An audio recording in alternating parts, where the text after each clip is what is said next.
Hadirin jamaah sholat zuhur Masjid Agung Al-Barokah yang senantiasa dicintai dan dimuliakan oleh Allah Subhanahu wa taala.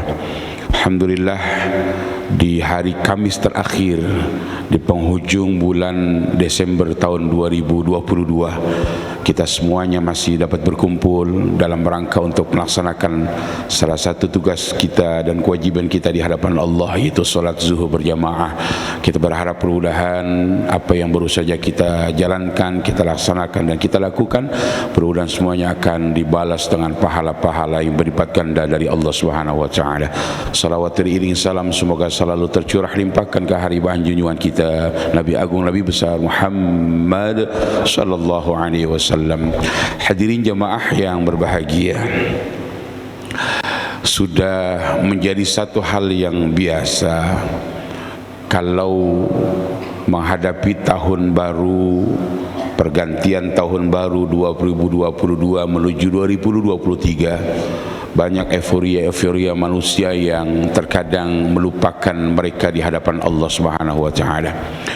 Izinkan di kesempatan yang sangat singkat kali ini untuk sama-sama kita mencoba merenungkan ada satu haditsat yang pantas kita renungkan.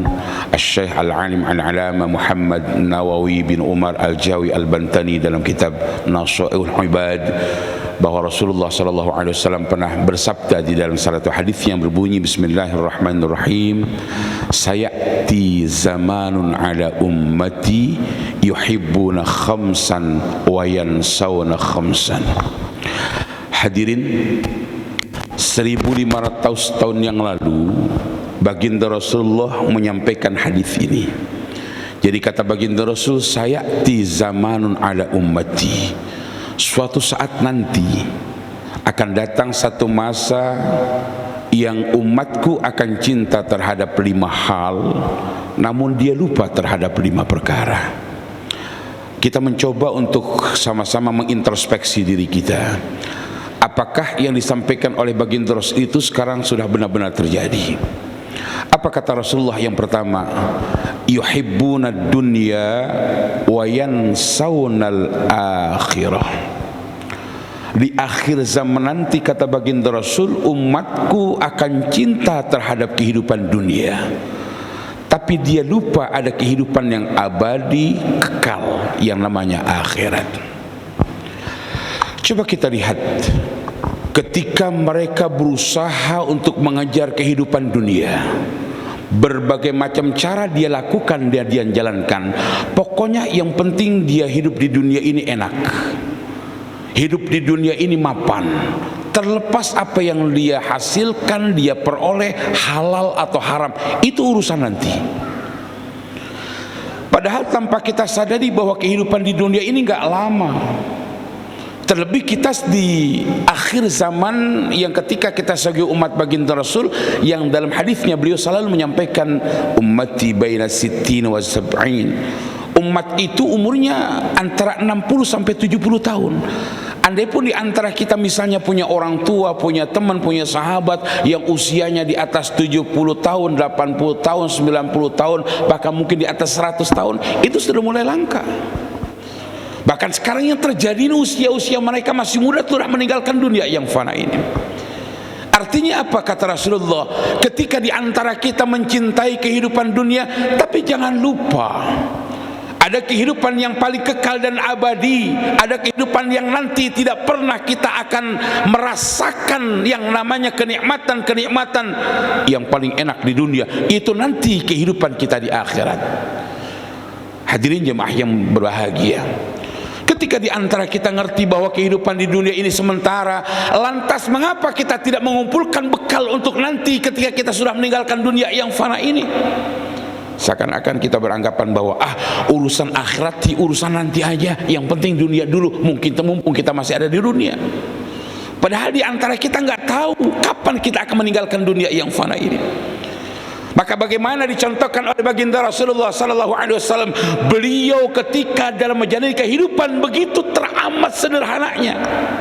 Bahkan bagaimana sahabat-sahabat ketika suatu saat ya bertandang ke rumah beliau, ketika baginda Rasulullah selepas istirahat, ketika keluar baginda Rasulullah terbangun dari tidurnya, masih terlihat bagaimana anggota tubuh beliau terlihat di belakang pundaknya, di badannya masih menempel ketika bekas tidur beliau. Sampai sahabat-sahabat meneteskan air mata ketika Rasul bertanya, mengapa kau meneteskan air mata wahai para sahabatku? Apa kata baginda Rasul ketika ditanya, ya Rasul, engkau adalah imamul anbiya wa imamul rasul, engkau ada seorang pemimpin nabi, pemimpin para rasul, surga tidak akan dibuka manakala engkau tidak masuk.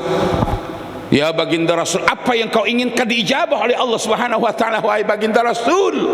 Mengapa kau melaksanakan hal yang belum pernah terpikirkan oleh kami? Artinya apa? Mengapa kau tidur teramat sederhana di tempat yang tidak pernah terbayang oleh mereka-mereka, hanya beralaskan tikar? Sementara kata sahabat, bagaimana raja-raja sebelumnya mereka bergelimang dengan harta. Apa kata baginda Rasulullah sallallahu alaihi wasallam? Di dunia hidup ini enggak lama. Ibarat suatu saat nanti engkau akan aku ajak, kata Rasulullah, kita sama-sama berada di pinggir laut. Ketika kita sudah ada di pinggir laut, kita masukkan tangan kita. Ketika kita masukkan tangan kita, kita angkat tangan kita. Maka ketika tetesan air yang menempel di tangan kita, itulah ibarat kehidupan dunia, hanya tetesan-tetesan. Sementara kehidupan akhirat ibarat air lautan yang begitu hebat dan dahsyatnya. Maka hadirin jamaah yang dimuliakan oleh Allah Subhanahu wa taala, terkadang di antara kita terbalik. Ya kita pikirkan ada bagaimana di dunia kita bahagia, sementara di akhirat kita lupakan. Hadirin jemaah yang berbahagia, mohon maaf, beberapa hari yang lalu, mohon maaf, bagaimana di antara kita cinta terhadap sepak bola. Islam tidak pernah melarang. Tapi bagaimana di antara kita, karena kita pengen melihat tayangan sepak bola yang kita cintai, yang pada akhirnya kita melupakan di hadapan Allah Subhanahu wa taala. Kita rela menunggu karena nanti malam misalnya ada bola, yang bola itu kesebelasan yang kita unggulkan, yang kita elu-elukan, yang kita sayangi. Dari sore kita sudah tidur. Istrinya ketika dipesan, "Neng, ada apa bang? Nanti malam tolong bangunin abang ya jam 1. Istri, ya Allah, alhamdulillah suami saya udah sadar, nanti malam jam 1 ingin melaksanakan sholat. Ya Allah, emang itu yang saya inginkan. Bininya nanya, bang, abang minta bangun jam 1, emang mau melaksanakan sholat, entar malam bola naik. Coba bayangkan. Ya, kita menunggu tayangan sepak bola, kita siapkan waktu kita. Apalagi ketika pada waktu final tanggal 18 Desember Ahad malam Senin, mainnya jam 10 malam. Dari siang kita udah persiapan, kita mencoba urun rebuk sama teman-teman, nanti malam kita nobar di mana nih, di rumah Pak RW, di Pak RT atau yang lainnya. Semua di tempat saya aja, berlomba-lomba di tempat saya aja. Kalau udah urusan bola paling senang. Tapi ketika pengajian, ini besok giliran di mana, saya belum siap, saya repot dan sebagainya. Hadirin jamaah yang dimuliakan oleh Allah Subhanahu wa taala. Ya, main jam 10 belum pembukaannya. Ya, Argentina sama Perancis pada waktu itu ya. 95 menit yang diberikan dalam posisi yang sama, ditambah waktu lagi sama lagi hingga tos-tosan. Coba bayangkan.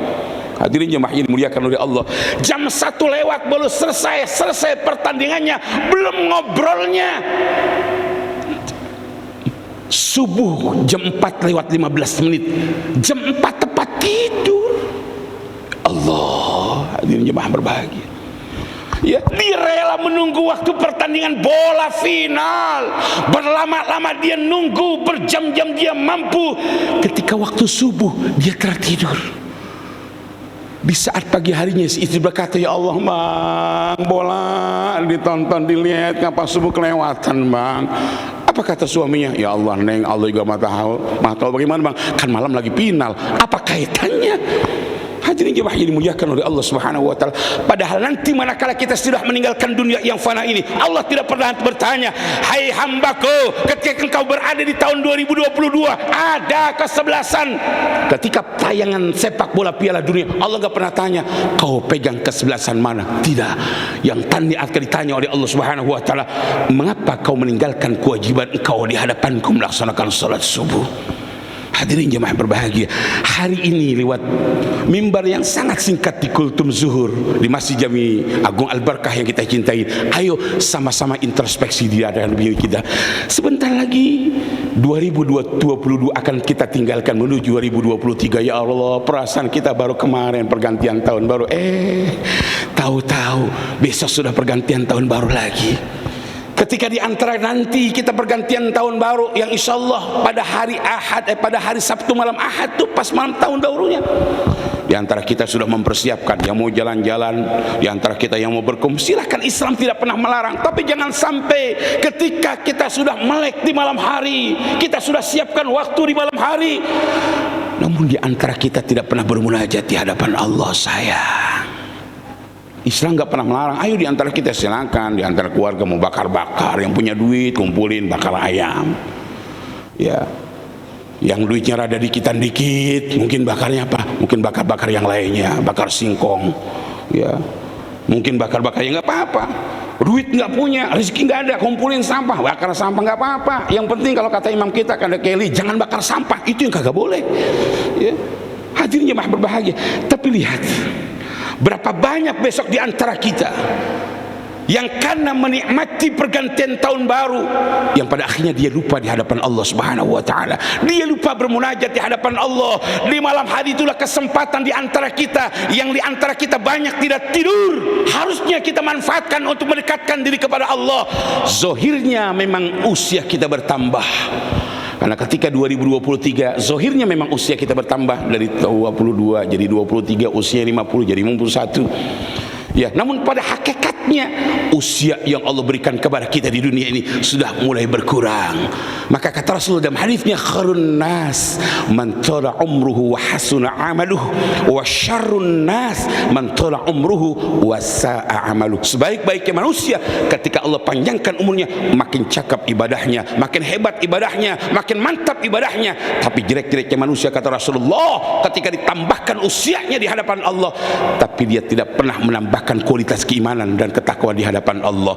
Hadirin jamaah yang berbahagia, kita berharap mudah-mudahan dengan kumpul kita di Masjid Jami Agung Al-Barkah yang kita cintai ini, bukan hanya di tempat ini Allah kumpulkan, yang terpenting suatu saat nanti Allah kumpulkan kita di dalam surganya Allah Subhanahu wa taala. Hadirin jamaah yang berbahagia, jadi yang pertama yang dicintai umatku kata Rasulullah, dia cinta terhadap dunia namun dia lupa terhadap kehidupan akhir. Lantas apa lagi yang dicintai oleh umat baginda Rasul dan dilupakan oleh umat baginda Rasulullah?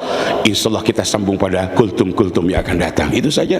Maka sihat perhatiannya sebelum kita meninggalkan tempat ini. Nggak salah kalau kita baca Fatihah. Mudah-mudahan dengan barokah Fatihah Allah kuatkan iman Islam kita, Allah panjangkan umur kita, Allah murahkan rezeki kita, Allah lancarkan urusan dan usaha kita, Allah jadikan semuanya anak-anak kita anak yang saleh dan salihah, Allah jadikan keluarga kita keluarga yang sakinah mawaddah rahmah. Barokah Fatihah kita berharap kota Bekasi yang kita cintai senantiasa terus berada dalam ridha dan lindungan Allah Subhanahu wa taala.